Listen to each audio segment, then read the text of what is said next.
Hello, Top Family. Welcome to lesson number 8. This is an intermediate level lesson. We are continuing to identify the chief kings of Africa who helped establish the earliest known human civilization on the planet.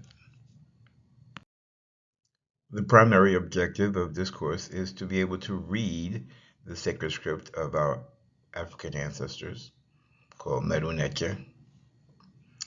If you find value in this information, please share, comment, and subscribe. African kings established peaceful nations all along the Nile River. When barbarians invaded from the north, the lower Nile Delta region, and east, African kingdoms retreated up south in the upper Nile Valley. There they continued worshiping nature and building pyramids and followed the traditions of our ancestors.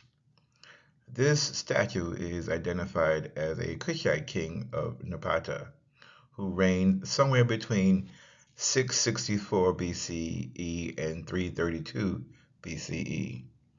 That would place his reign somewhere around the 23rd through 26th dynasty. His burial site is located in Nuri, up south in the upper Nile Valley. We can read his name, which is written in a canoe in front of his right foot. Statues shown with their left foot forward indicates that the person was alive when the statue was created. We can see that this king continued to use the traditional African titles of his ancestors. Reading the inscriptions from top to bottom, from right to left, we read Nasudbiti Ka Meri Ra Sarah Asphalta. Returning down north to the city of Mennefer, called Memphis, we can see this huge statue. Notice this statue has its left leg forward. Also, notice the size of the tourist in the top right corner of the photo.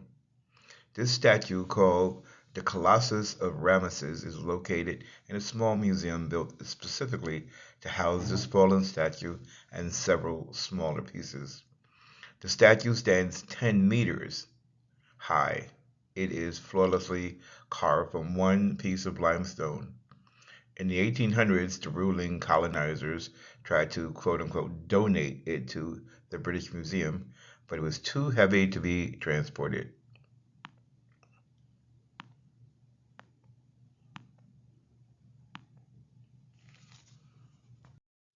In order to gain some perspective about the size, my professor stood next to the hand of the statue to give us an idea of its enormity. Given that he's about 6 feet tall, we can approximate these four fingers are close to 3 feet. There were chenille on his shoulders, wrists, and on a chain hanging from his neck. Our goal is to read Medu Neter, so we will use what we know to identify this ancestor by reading his chenille to properly identify him. We will focus on the chenille on his wrist.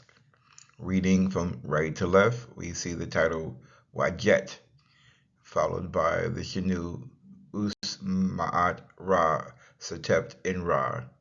And in the next chenille, we read Amen Meri Ra Mesu, followed by the Wajet. This African is usually referred to as Ramesses II. We will use as our primary resource to identify our African ancestors by their birth names Dr. Ben's seminal work, Black Man of the Nile and His Family. One small section of this book lists the chenille of Nile Valley rulers from the first dynasty through the 34th dynasty, a period of approximately 3,800 years. In Lesson 7, we examine some Medu Neter from the temples built by and for Ramesses II, who reigned in the 19th dynasty. So we will start this lesson with the chief kings from the 19th dynasty. 1340 through 1232 before the Common Era. These chief kings were from Waset, now called Thebes. The first Natubiti that we will identify is Nasutbiti Men Petet Ra Sarah Ramesu. This would be Ramesses the first. Next in that list would be the son of Ramesses the first, and that would be Nasutbiti Men Ma'at Ra Sarah Ptah Mary in Seti, commonly called Seti I. Following Seti I would be his son, Nasutbiti Usma'at Ra Setept in Ra, Sarah, Ramesu, Mary, Amen, Ramesses II. In addition to the name of the chief kings, we see the royal wife, or Sut-Hempt As Nefert, and the royal mother, Sut-Mut Tui. Nasubiti Men Ma'at Ra, Sarah Ptah Mary in Seti, built a temple at Abydos. This temple housed sanctuaries for 7 Neteru. The 7 Neteru were Seth, or Set, Ptah, Ra Harakti, Amen, Ra, Usir, who is also called Osiris, Aset, who is also called Isis, and Heru, who is also called Horus. In this frame, we are looking at the front elevation of the Temple of Abydos, built during the 19th dynasty, again, approximately 3,363 years ago. There are inscriptions written in Medu Neter on all of the columns and all the walls of this temple. There is also a smaller temple which was designed or built by his son Ra Mesu Mary in Ra, Ramesses II. I believe this temple is dedicated to the Netyeret Het Heru. The reason I believe the temple was dedicated to the Netyeret Het Heru is because of the columns. It's hard to get a better enlargement of the top of the columns at Abydos, but they seem to be designed with the image of Netyeret Het Heru on the top, similar to the ones on the right.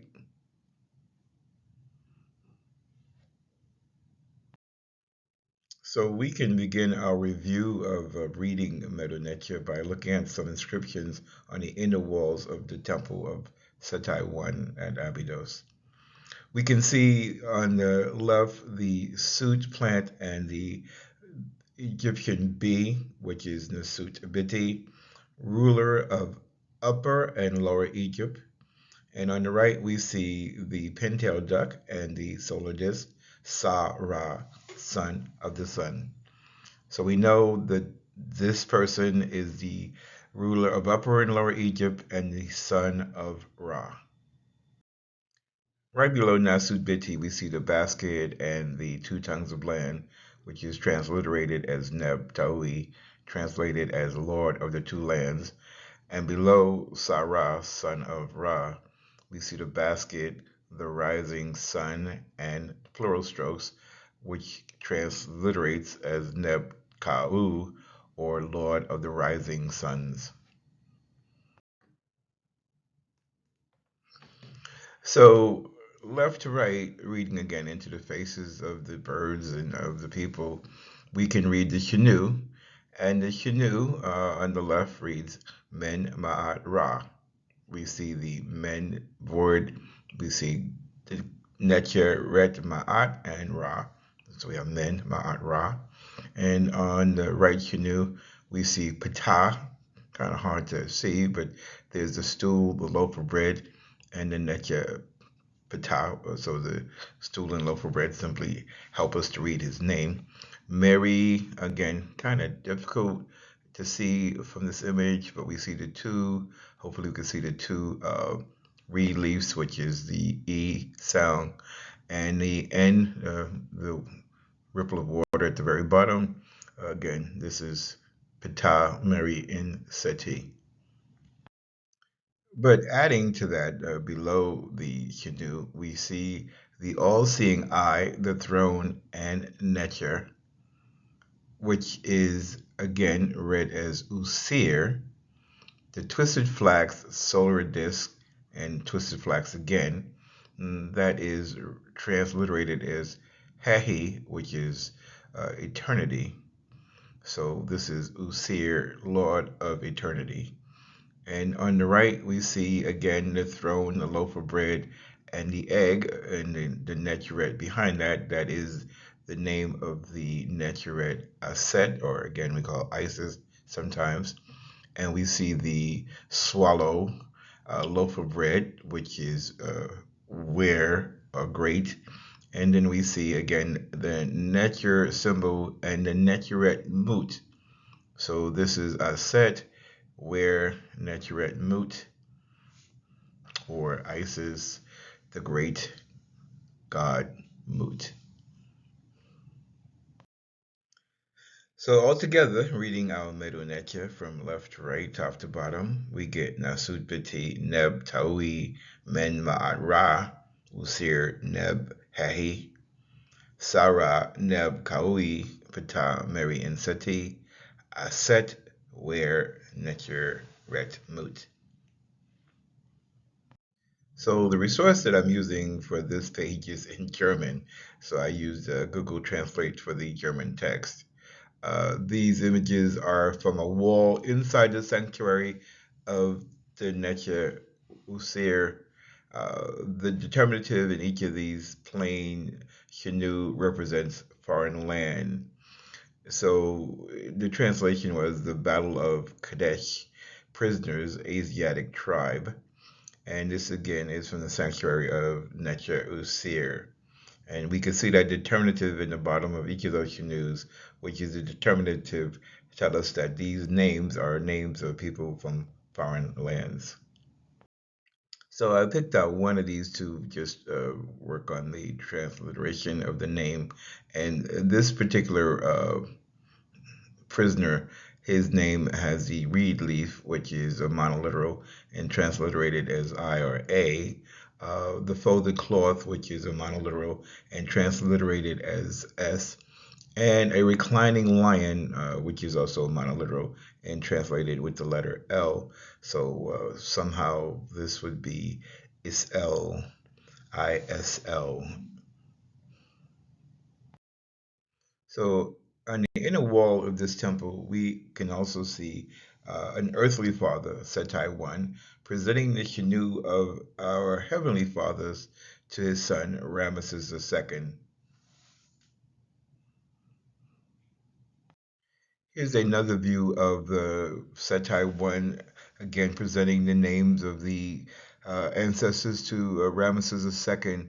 We also can see the name of Setai One with a different title in this case. The title here is Necha Nefer, or we would transliterate this as Beautiful Necher. And it's Necher Nefer Men Ma'at Ra Sarah Ptah Mary and Seti. Ramesses II appears to be holding a scroll to read the names. We're blessed to have Dr. Ben around from in his short lifetime, December 13th, 1918 through March 19th, 2015. But he left us a legacy of information about the Nile Valley civilization. And using information from his seminal work, Black Man in the Nile and His Family, we will explore some of what he learned and taught through this work. So in Lesson 8, we will attempt to identify the names of what Dr. Benton calls chief kings written in Canoes, and we will compare the writing on the wall of the temple at Abydos with the list presented on page 183 and 184 in Dr. Benton's Black Man in the Nile Valley and His Family. These 5 chief kings' names can be found listed on the wall in Abydos. So in addition to the previous five, these three Chief King names are also listed on the wall at Abydos. And they are, again, the names that are being shown to Ramesses II by his father, Setai I. So for this exercise, we will try to identify and match the Shanu in the temple at Abydos with the information in Dr. Ben's seminal work, Black Man in the Now and His Family. We will focus on these 8 Shanu.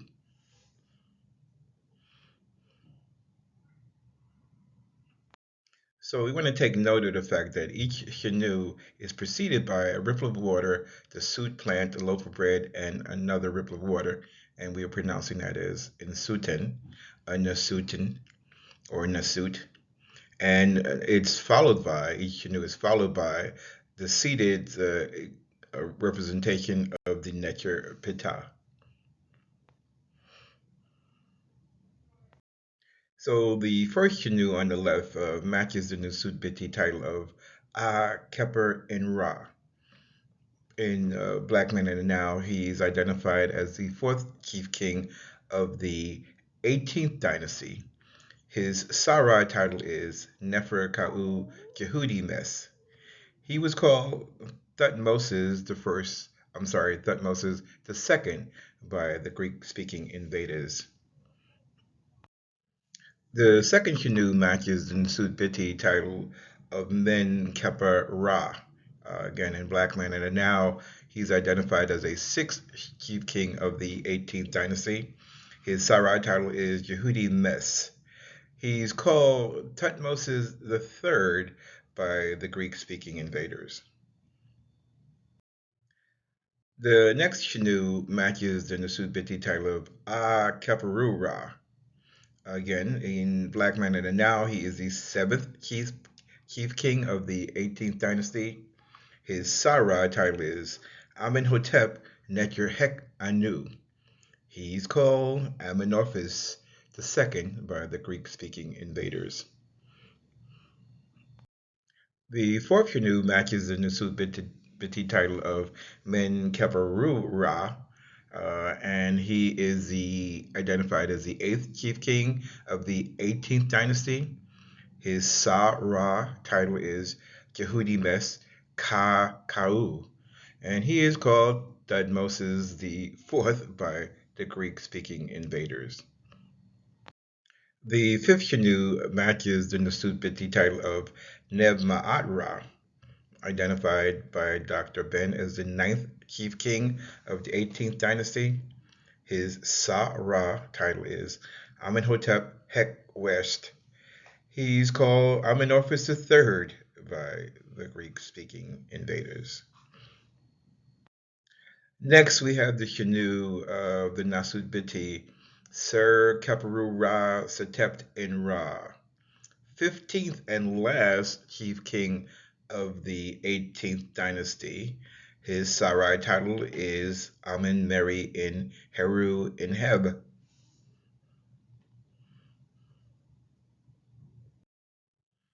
The seventh Shanu matches the Shanu of the first chief king of the 19th dynasty. His Nasut Biti title is Men Petet Ra. His Sarai title is Ra Mesu. He was called and is called Ramesses I by the Greek-speaking invaders.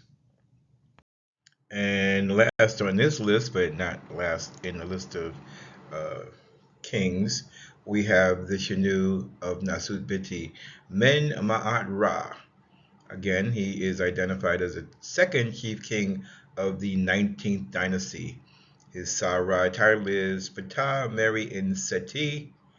He's called Setai I, as we said before, and that was how the Greek invaders identified him. He is the master builder of this temple at Abydos and the father of Ramesses II, and the image that we see on previous screens of showing all of these Shanus of the ancestors to his son Ramesses II. So these Shanu underlined in yellow are not identified on the king's list in the Temple of Abydos. The two with the red triangles above them represent Akhenaten and Tutankhamun. Those were not identified on that temple. Also, we can see this canoe of Sudenhemp Nefertiti in the top center. Nefertiti is, of course, the famous um, queen that we hear a lot about. That top canoe, it belongs to Amenophis the Fourth, who is the Nasubiti who changed his name to Akhenaten and chose to worship Aten. Following his name again is the name of his royal wife, Nefertiti. Another name that is not included on the temple wall is the name of uh, Nasudbiti Ma'at Kara Sarah Hatshepsut Ken Amen. We know this pharaoh as the Queen Pharaoh Hatshepsut. Below on the left is a image of her temple, and it's very similar to the temple built by Setai I at Abydos. So if you compare the temple of Queen Hatshepsut, it is very similar to the one at Abydos. It was built before the temple built at Abydos, and unlike the temple of Hatshepsut, which has 3 levels, the temple at Abydos only has 1 level. Back in 1987, it would cost you $3.36 in Egyptian money to visit. Today, that for Egyptian pounds is only worth 13 cents due to inflation. So if we take a look inside of this temple for that 13 cents, and since we don't have to travel there, we can see some images on the wall. In this case, what we are looking at, this is the patron Netja of the afterlife. This is Inpu, also called Anubis. The Shanu is illegible, but I did notice in this case that the Nasut is holding the Ankh in his left hand, which indicates that he has already received Ankh. Also, above his head, we see the Nechret Ma'at in the form of a Egyptian vulture.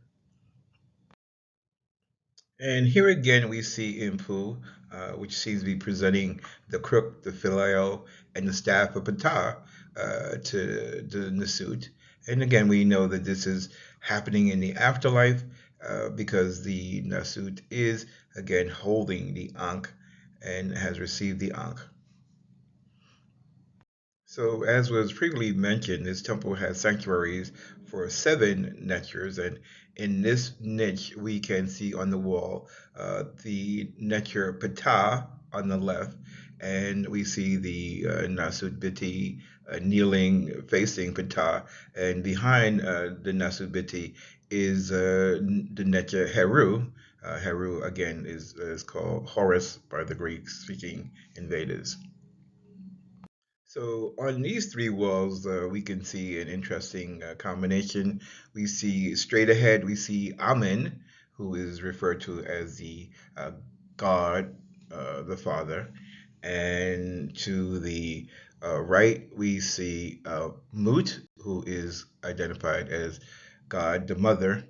And on the left, we see Raharakti, who is identified as God, the Son. So we see the Father, the Mother, and the Son. So from left to right on the wall, what we see here is the Netjer Aset, and she's wearing the solar disc and the cow's horn, so she would be identified as Mut Aset. We see Usir in the form of Ptah, and continuing we see Aset wearing a royal throne, and Usir in the form of Amun. So this is Mut Aset, Ptah Usir on the left, Aset Amun Usir on the right. So even though the images hopefully are pretty clear in terms of identifying who we see, we can also read the middle nature. But we know on the left is Aset because Aset always has the throne seated upon her head. And Usir, we can see his name under the first triangle with red. We see the all-seeing eye. We could barely make out the throne, and we see the Neter seated behind, and we know that's the name Usir. So being able to read the Meta gives us a greater advantage because again we see Usir, the all-seeing eye, the throne of Aset, and then the Neter seated behind. So this is Usir, and to the left we can see again the throne, the loaf of bread, and the egg, which is the name Aset, and below that we see where, which is great, and this is Neter Mut, which is a great Mut. So we know in this case, this is said in the form of the Neturet Mut. So on this wall, we could see the Nasut Biti kneeling, and in this case, he is facing the Neter Amun, who again is identified as the father of the Neters, and Amun is handing the Nasut the Chapesh, or the scimitar. And on the left, again, offering some form of blessings. If you could make out the ankhs coming out of that staff, that is the Neter Kanum. Kanum is identified as the Neter of creation. So in these images on the right, the large image, we see the Nasut is offering incense to the Neter Heru. And on the left, I have identified again the Nasut Biti's name. In this case, the only titles that we can see above them are Neb Taui, and on the far left, we have Neb Ka'u. And but below that, I want to point out we see D Ankh Mi Ra, right? And we did see the D Ankh before. This is give Ankh, give everlasting life. The Mi Ra is a very interesting word. It's like Ra. So this is to give everlasting life, like Ra. And here again, another image from the wall inside of Abydos.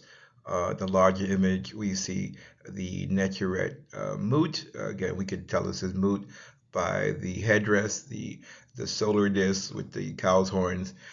And above it to the right, we actually see Mut in the form of a Egyptian vulture. And we can see that the Neturet is offering Ankh to the Nasut in this case. So again, lots of images on the different temple walls. So this image was on Facebook from a group called Egypt Kemet African Origins. According to the Louvre Museum, this is a representation, a limestone inscription of King Seti and Hathor holding his hand and giving him a necklace. Again, in order to confirm the truth of this, we would have to be able to read the Medu Neter. It's probably Setai 1, hard to see because we can't see the whole Shanu. Maybe it's not Hathor. So we could typically identify the Neterets by the headdress, and from left to right, we have Nebet Het. She has, again, the neb and the het atop her head. Next to her is a Neteret with the symbol of Heru on her head. I'm not sure familiar with her, that Neteret. Then we have Aset. Again, she has the throne. She has a throne atop her head, always easily identified. And then we have Ma'at. We saw Ma'at, I think, as early as lesson 1. She has, again, the ostrich plume on the top of her head. And then to the far right, we have Ani. We had not seen Ani before. So in this case, I mean, correct me if I'm wrong. I think what we see here is the Nasut Biti has now sat on the throne, and he has all of the items, the crook, the flail, and the symbol of Ptah in his hands and in his headdress. We see all of those items. But I was most fascinated by the Medu Neter right in front of him. So, an attempt at transliterating the symbols, we have the star, which is Sabah. We have the symbol for Netjer. We have that circle with a horizontal, or technically it's two horizontal lines in it, and that is Pesej. And we have the symbol for four. Four is transliterated as Pedu. And we have the reed leaf, which is again I or A. And then we have the headdress of the Nasubiti. We have the upper and lower headdress, which is Nej Serge. And then we have the Netjer symbol with the loaf of bread, the mouth, and again a loaf of bread. And we have the three plural strokes, and we have the seated Netjerettes. So we know that this is Netjeret 2, which is the plural of the Netjerettes, which kind of, again, confirms that we saw all of these Netjerettes in this scene. Again, the best attempt at translating this into what we would commonly call English. The first Sabah is translated as teach, learn, or know. Nature, I don't offer a good translation. So this is teach, learn, know, nature. Passage is seasons. Four is four. And E is two. And the headdress is identified as biti. And of course, the last symbol is nature too. So this is teach, learn, or know for four seasons to biti the nature too. Not quite sure how to reframe that, so I won't do this. I won't do it now. Again, so to summarize, the primary objective of this course is to be able to read the sacred script of our ancient African ancestors. I've said this before, I am a student and I am learning as well as trying to teach, and I think we have to do both. Um, but if you find this information of value, you could share it. Please comment so I could uh, give you feedback and subscribe.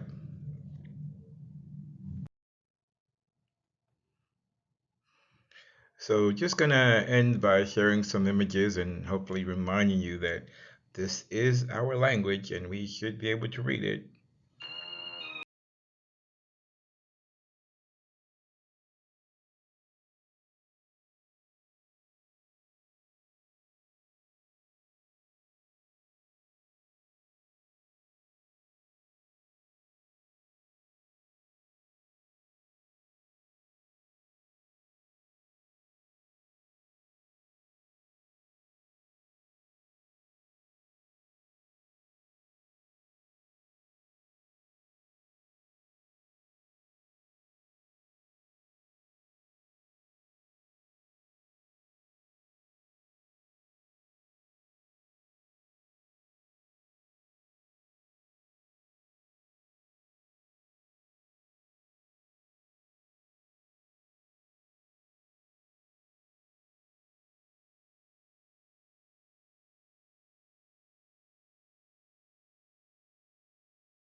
For lesson 9, we will return to the Upper Nile Valley, Aswan, and revisit the temple area built by Nasud Biti Usman Ra, Sateptan Ra.